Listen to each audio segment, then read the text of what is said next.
Monopoly price. A monopoly price is set by a seller with market power, that is, a seller who can drive up the price by reducing the quantity he sells, as opposed to perfect competition, under which sellers simply take the market price as given. The simplest case of market power is a monopoly, a firm that lacks any viable competition and is the sole producer of the industry's product. Because a monopoly has market power, it can set a monopoly price that is above the firm's marginal, economic, cost. Since marginal cost is the increment in total, economic cost, required to produce an additional unit of the product, the firm is thus able to earn positive economic profits if its fixed cost is low enough. The monopoly will ensure a monopoly price will exist when it establishes the quantity of the product it will sell. As the sole supplier of the product within the market, its sales establish the entire industry's supply within the market, and therefore the monopoly's production and sales decisions can establish a single monopoly price for the industry without any influence from competing firms. The monopoly will always consider the demand for its product as it considers what price is appropriate, such that it will choose a production supply and price combination that will ensure a maximum economic profit. It does this by ensuring the marginal cost, determined by the firm's technical limitations that form its cost structure, is the same as the marginal revenue, as determined by the impact a change in the price of the product will impact the quantity demanded, at the quantity it decides to sell.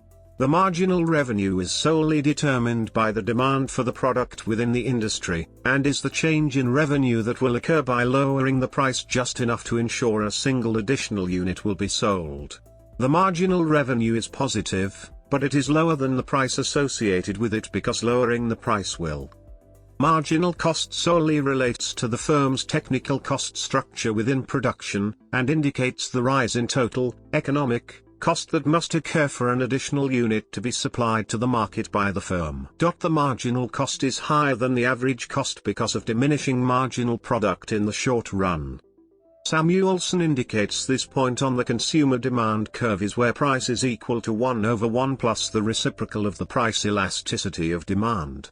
This rule does not apply to competitive firms since such firms are price takers, and don't have the market power to control either prices or industry-wide sales.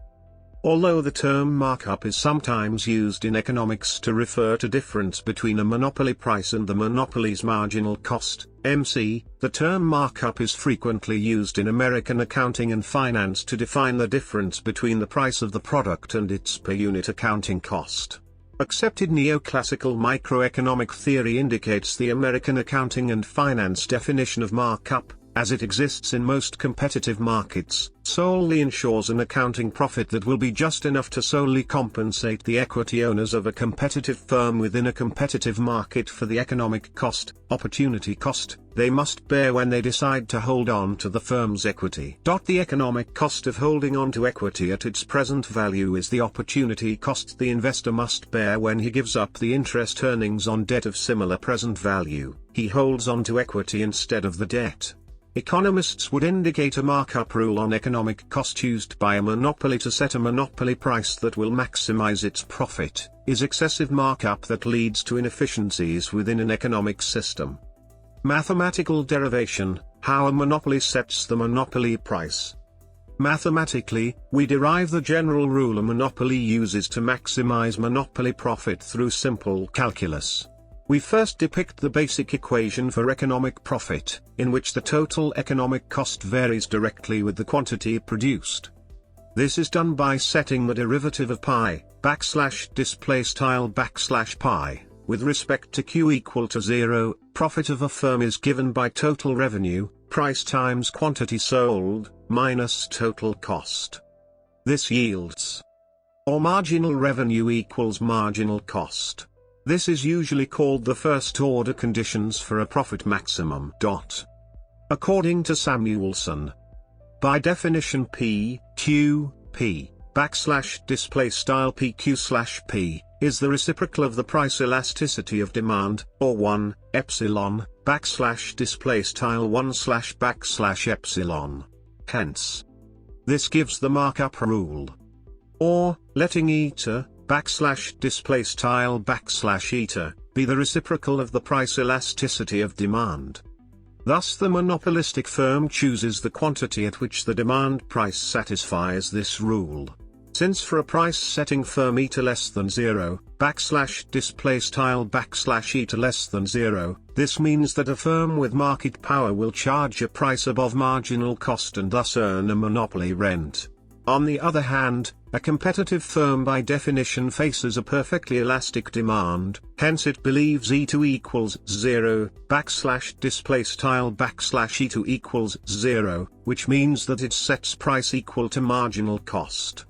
The rule also implies that, absent menu costs, a monopolistic firm will never choose a point on the inelastic portion of its demand curve.